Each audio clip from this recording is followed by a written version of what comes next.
Hey, Stonebridge family, Pastor Keith. Pastor Brandon. We're so excited to be in front of a camera rather than just behind microphones. If you didn't know, we have a podcast called In Context. It's fun. Yeah, it is fun. It's been going for a few weeks. Check it out on all your podcast platforms. That's enough for that shameless plug. We're really shooting this today because we wanted to say what a joy it was for us to be back together in our own building, hanging out in the bridge, lots of work by our tech team to get it ready. And it was just a blast to see so many faces.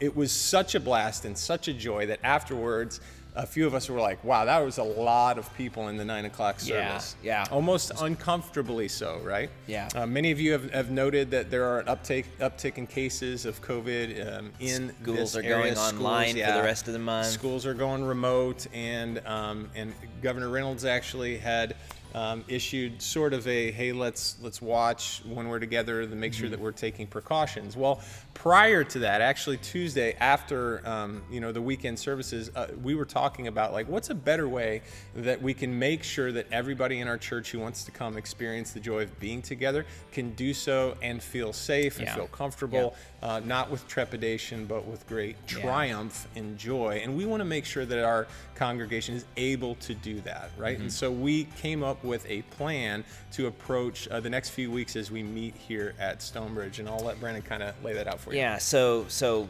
basically these are some changes we're going to make for the month of November, kind of going along with the same timeline as everybody else. Let's kind of try and navigate this upsurge. So for the next 3 Sundays throughout the month of November, we're going to do some things a little different. First, we're going to have shorter services, about 50 minutes. That's going to give more time for coming and going in between and for cleaning in between services. It's a lot harder on the preacher, just to be honest, but Amen. Because we love you, I'm willing to do that. So shorter services. We're also going to limit the size of our gatherings. We're going to put a cap on attendance, which I'm not thrilled about, but there's really no other way to make sure we're going to have enough space to adequately spread out and social distance. And so that means we're going to have registration for a service beforehand. So you're going to get online and you're going to reserve your spot for the different services that are available. And there will be more information in an email about how to do that. Because we're doing that and limiting the size of the services, that means we're also going to add a third service at 7:30 a.m. Early bird. So if you're an early riser, you are in luck. We were always a late service family growing up, so the 7:30 thing, But anyhow, that's going to happen.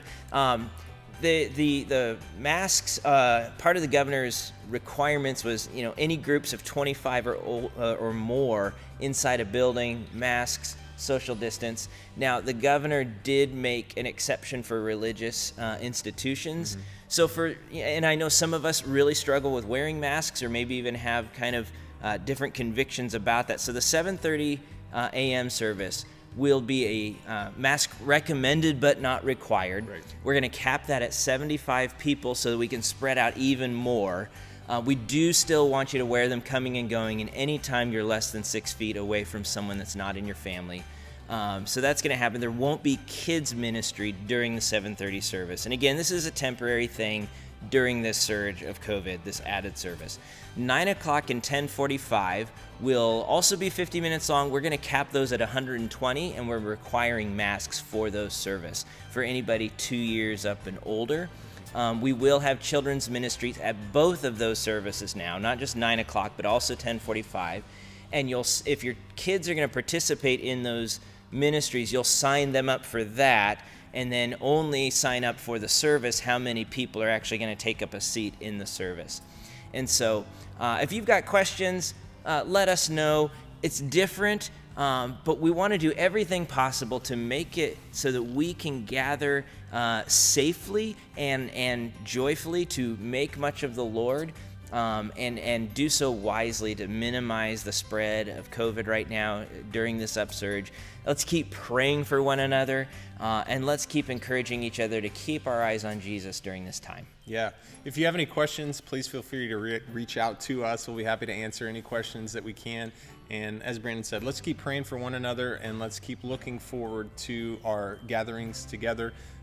We're praying that this is just a season, and that in the midst of this, God is doing amazing things. We're trusting in that. We hope you are too. Thanks. See ya.